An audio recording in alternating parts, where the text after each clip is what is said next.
Hey gang, so I hope you have a piece of paper. Here we go. We are going to make a Freyer model. So in the middle of your white piece of paper, you're going to draw a pretty good size oval. You're going to draw a line going straight up, a line going straight out, a line going straight down, and a line going across. And that is your Freyer. Pause if you need to. In the middle, we are going to write the line of best fit. All right, and I'm going to do today's lesson. So today's lesson is going to be about linear regressions. Oh, and I did just order pizza, and so my family is getting excited. All right, so we are going to put the words linear regression up here. Linear regressions. All right, that's what the whole lesson's about. We do this in IB Math too. This is one of our really favorite units that we do. It's just a lot of fun. So you might be like, okay, linear regression, line of best fit, what is this?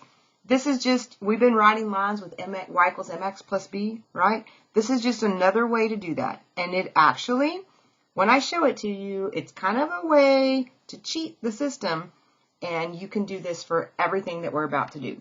So this is just another way. It's just a method used to find the line of best fit, to find the line of best fit. And here's what the line of best fit is. It is y equals mx plus b. And you're like, wait, I thought that was slope intercept. It is. But when we're doing regressions, we call it the line of best fit. So I'm about to show you kind of a really cool, like I said, it's kind of a little bit of a cheat. Those of you that are like, oh, I'm about to find an easy way out. Yeah, it kind of is. So here we go. We're going to draw quadrant 1. This is quadrant 1. You have seen this before. You're like, wait, what is that? What is she doing? Okay, I'm drawing a bunch of dots. And I'm going to spread some of them out. We call that a scatter plot. And you've seen that before. And you probably are looking at that and like, oh, you would say, oh, that's positive. And you say that because the dots, the data, is trending up. And what you may or may not have ever done is drawn a line through the dots, through the data, and said, this line trends up. It's a positive slope. And we would say, oh, this is a positive correlation, right? This is positive. The slope of this line is positive. I'm going to say this is a positive line of best fit. So if I were to write the equation of that line, the slope would be positive. Okay, well here's the opposite of that. What if my data points trended down? And remember, they're not really touching, they're just data. And maybe you have some way out here on the outside. These are called outliers. When I look at this data, I would say, oh, well, this, if I were to draw a line through it, it kind of goes down. And I would say this is a negative correlation or a negative line of best fit. Line of best fit. And that's where we're going today. We're going to talk about these lines. But now you know how to write the equation of lines, right? We've been doing that. You know y equals mx plus b. You know how to write the equation of those lines. So let me take it a step further. Here's something else we're going to look at after I show you how to write these. We're going to look at something called the correlation coefficient. Now, this is something you haven't seen before. And this is called R. Coefficient. Okay, coefficient. I had to make sure I spelled that right. Now, R is talking about these dots, this data. R is how close is this data? Would you say that this data is pretty close together, or is it kind of spread out? And we're going to talk about being a strong correlation versus a weak correlation. So we're going to draw 3 graphs right here, 3 quadrant 1s this direction, and we're going to do 3 quadrant 1s down here. I might should have left myself more room. Now, R is what we call the correlation coefficient. Here we go. It stands for, you don't have to know this, but Pearson's product moment correlation coefficient. You do not have to know that, but if you take me for IB math, we will go in depth on that. Here we go. If R looks like this, if the data is trending exactly in a straight line up, it is in a line, it is perfect. We actually call that a perfect. Now the next word is, which way is it going? The slope. The slope would be positive. So I call that a perfect positive correlation. This is perfect and positive because it's trending up. If I were to draw that line through it, it would go straight up. And it would go through, I'm going to try and do it, it would go through every single point. It's a perfect line, hence a perfect positive correlation. Now, the next one is still going to be positive, but the dots are a little spread out. The scatter plot's not quite as perfect, but can you definitely tell that that's going up? Yes, and maybe there is a few outliers out here. But when I draw that line through it, man, this is what we call a really nice correlation. This is still a positive correlation, but because the data is really, really close together, we call this a strong positive correlation. And maybe we want to put the word correlation down here because I didn't put it, but maybe I should put that. This is very strong because the data is super close together. Now, perfect, strong, what do you think the next one's going to be? What if the data is really spread out? I can still tell it's trending up. I can still tell that the data is going up, but it's way more spread out, right? But if I draw a line through it, it's still going up, still trending up, but the data is not very close together. I'm going to call that a weak. It's still a positive. We're still going up. The slope of this line is still positive. Correlation. All right. Now, can you guess what these down here are going to be? These were all positive. Guess what these are going to be? Yeah, they're going to all be negative. So we're going to start off with that perfectly negative correlation. So that means my data has to be perfectly in line and trending down. A strong negative is going to trend down. The data needs to be really close together. And that will be a strong negative. And it can have some outliers. A weak negative, we're going to spread the data out. We're still going to be able to tell that it's trending down, but it's way more spread out. All right, so I'm going to try and draw those lines through it. There's a perfect, there's a strong negative, and there's a weak negative. So this would be a perfect negative correlation.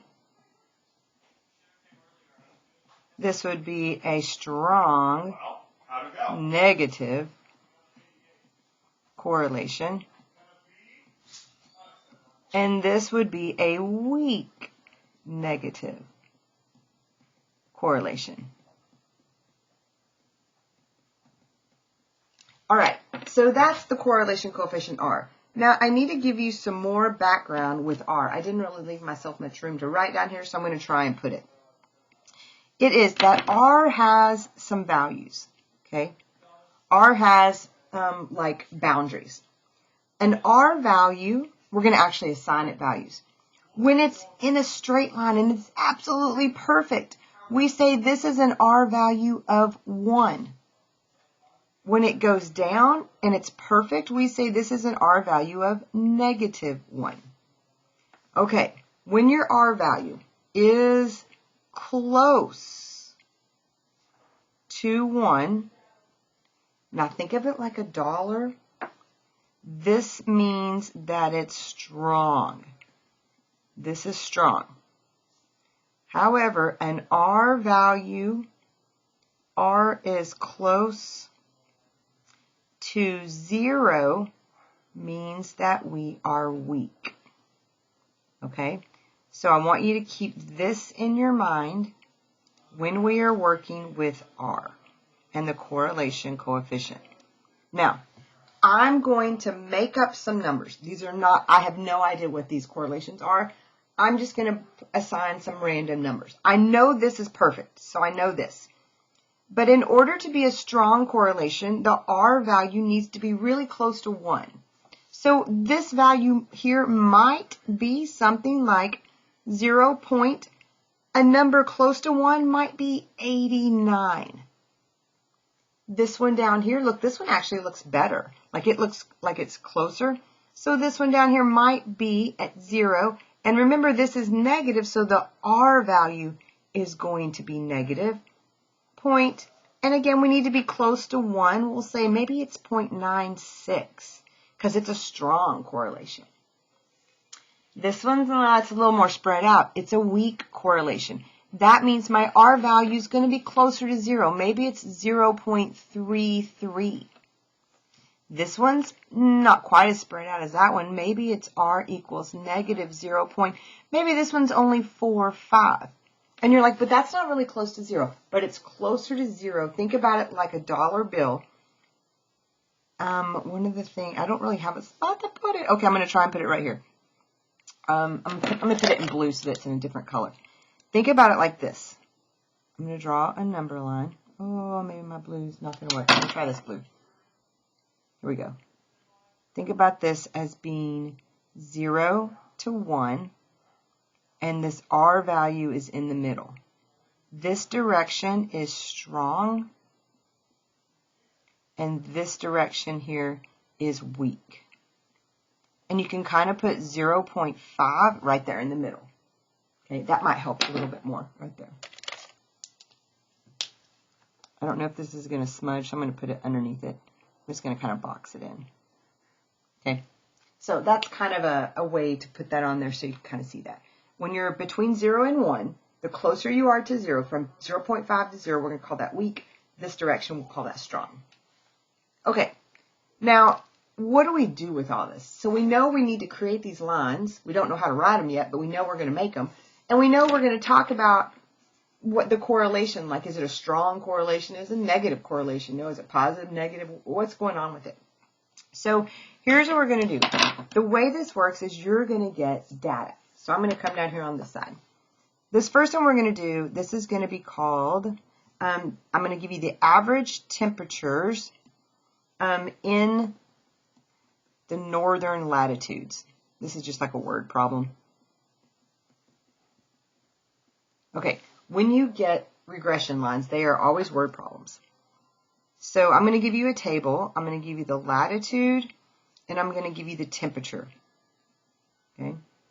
So we're going to do a big table because it's a pretty big table.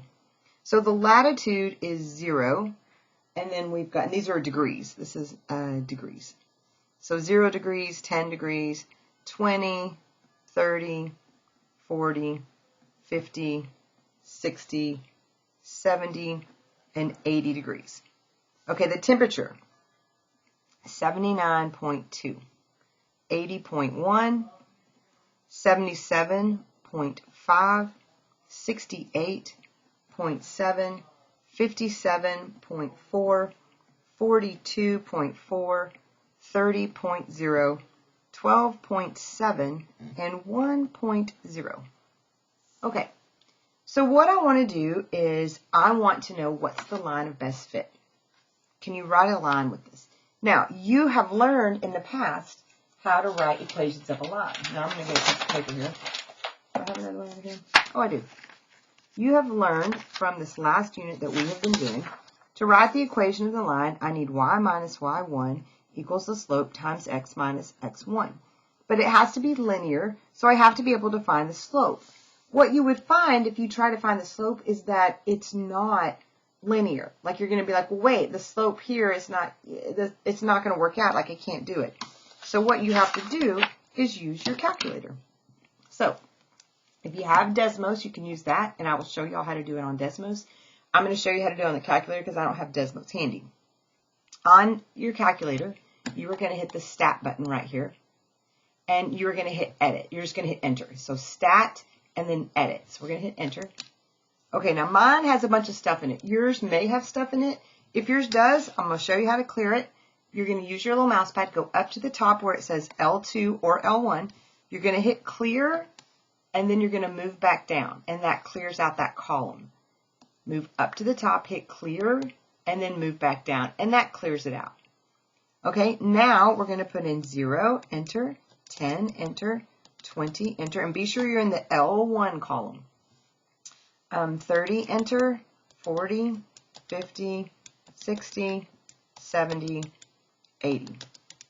All right, and then I'm going to go over to the other side. I'm going to put in all these numbers, 79.2, 80.1, 77.5, 68.7, 57.4, 42, 42.4, 30.0, 12.7, and 1.0.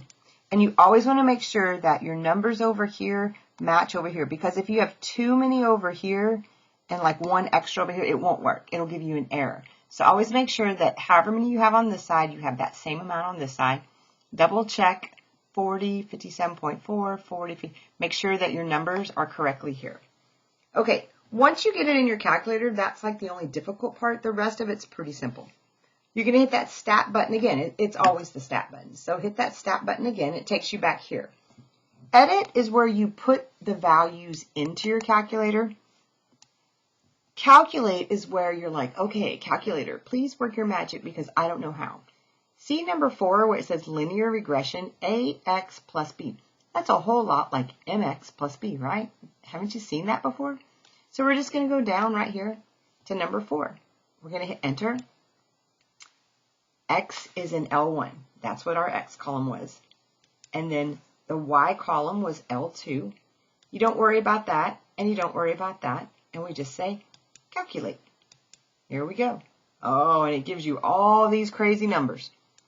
Here's what we know. I'm going to set this over here to the side. I know that Y equals MX plus B.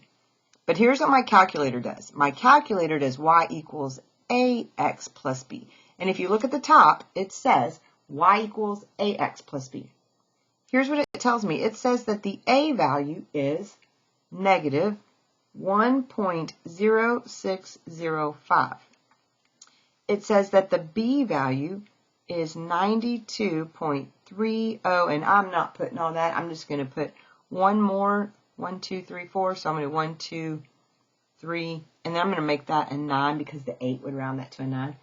There's my information I need. I can write my equation for my line of best fit. So I'm going to write this line of best fit. Okay, I'm going to underline that. And it's not pretty, y'all. Like, look, that is not pretty. Here we go. Y equals A, which is negative 1.0605. And then I need to put my X plus B, and B is 92. So plus 92.3089. That is my line of best fit. I'm going to box that in. There we go. Yuck. Okay. Now the next question is, it says we're going to do an estimate. We're going to estimate 25 degrees latitude. Let's estimate 25 degrees latitude. Well, that means the latitude is 25. Okay, so 25 somewhere right in here. So we would guess it's going to be between these two numbers, 77.5 and 68.7, right? 25 degrees latitude should be somewhere here. How do I do that? Well, I have an equation. I know I'm estimating 25. I can just plug it in right there. I'm going to use my calculator. Now, here's what I'm going to do. I'm going to say Y equals negative 1.0605. I'm going to plug in 25 right there plus 92.3089. Okay, here we go. Now to get out of that, I hit second quit. That was how I got out of that. Let me do that one more time. I was in stat and I had calculated number 4 and I had all that mess on my screen.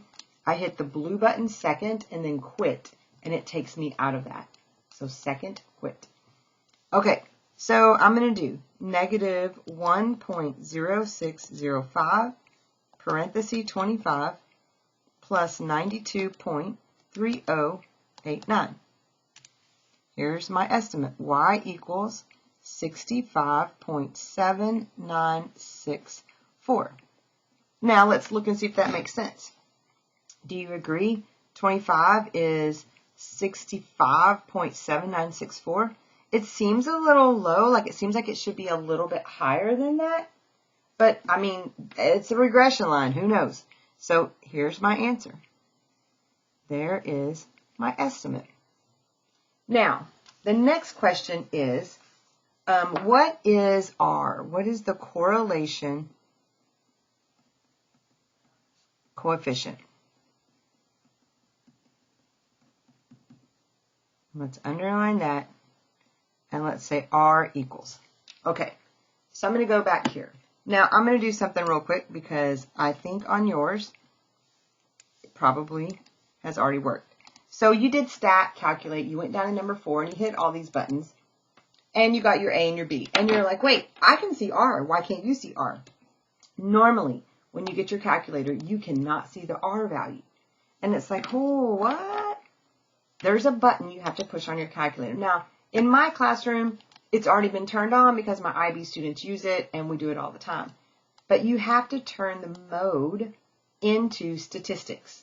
So hit mode, and even if yours was already on, go ahead and hit mode again. It comes up here, and you're going to scroll down, and you're looking for the statistics right here. See, stat diagnostic, and see how mine says off?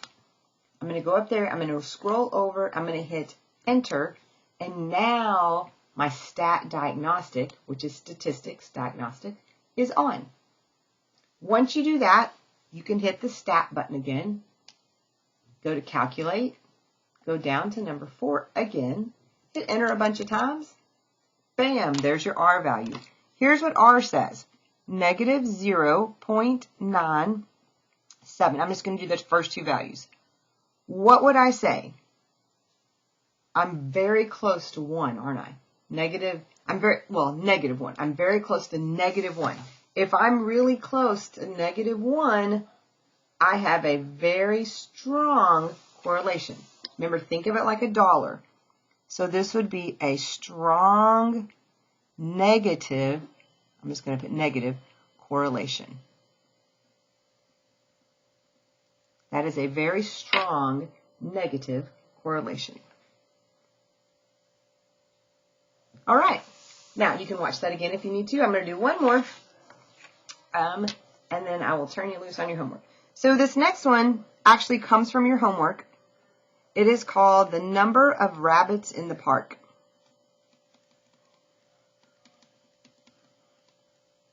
Number of rabbits in the park. Oh, I did not mean to do that. But okay. All right, there we go. Actually, it's like in the petting zoo. Okay, so we're going to do the year, and we are going to do the rabbits in that year. Okay, so we're going to do 2008 is when we're starting. So we'll do 2009, 2010, 2011, 2012, 2013. And then in 28, we had 14, 24, 30, 39, 45, and 57. We're going to do the same thing we just did over here, but we're just going to do it with these rabbits. So we're going to start off with our line of best fit. Line of best fit. So we're going to go back to our calculator. We're going to hit stat, edit, and oh yeah, we have all these numbers. So remember to clear it out, go up to the top, hit clear, and move back down. Up to the top, hit clear, and move back down. Let's say you got here and you accidentally hit delete. And oh my goodness, now L1 is gone. You deleted it. How do you fix that? Here's how you fix it. All right, you're going to hit second plus 712, and you're going to reset your calculator. Okay, but when you do that, you've now turned your mode off. So you have to go back to mode, You're going to go back to statistics. You're going to turn it back on. And now you're ready to go. All right, so stat. All right, so I'm going to put this in. Now, here's a situation that happens when you have ones like this one. You cannot put the year into the calculator because when you do, it really throws it off. So we're going to say that this was at the beginning, we started at time 0, and then 1 year later, we had this. And then this was the second year, this was the third year, this was the fourth year, and this was the fifth year. Okay, so when you have years, you need to change it back to 0, 1, 2, 3, 4, 5, and so on. Okay, so if you put in the year into your calculator, it sort of works, but it does skew your data a little bit. So if you forget, it's manageable, but try not to. Here we go. 0, 1, 2, 3, 4, 5, and then 14, 24, 30, 39, 45, 57. Okay, I'm going to do stat, calculate, number 4, linear regression, AX plus B.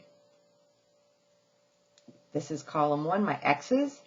This is column 2, my Y's. This doesn't matter. I'm going to calculate everything. All right, so here we go.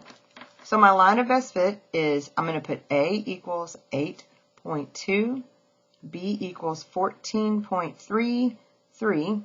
So my equation is going to be Y equals 8.2X plus 14.33.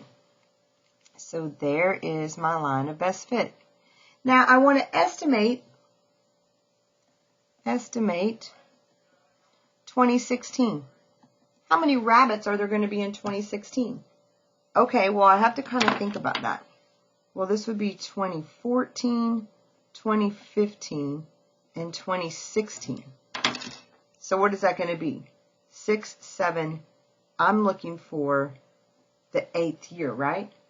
So what am I going to plug into X? Hopefully you're thinking, well, I think I need to plug in an 8, not 2016. I actually am plugging in the value 8. So Y equals 8.2, but instead of X, I'm going to plug in that 8. So we're looking for 8 years after we started. All right, so here we go. So I'm going to say 8.2 times 8 plus 14.33. And it looks like we're going to have about, we have a lot of rabbits, 79.93. Now, here's a catch too. Can you have 0.93 rabbits? You cannot. So, we are going to say we don't quite have this rabbit here. He's not quite all there, right? So we can't round up and say we're going to have 80 rabbits. We're going to actually say we're not going to quite have that whole rabbit there. So I'm going to say that I have 79 rabbits. If you said 80, that's fine too. You could round up. But in theory, and I'm just showing you this because those of you that are going to come up into statistics and into higher maths, technically you would say you don't have that whole person, that whole rabbit, so you only have 79. But we're going to go there. Now let's go look at that correlation coefficient. Correlation coefficient. R equals, so I'm going to go back to stat. Calculate. I'm going to go back down to number 4. My R is 0.99. I could throw 57 on there if I want. I'm looking at that and I'm thinking, oh my goodness, 0.99. That is like super close to $1. That is a very strong positive correlation.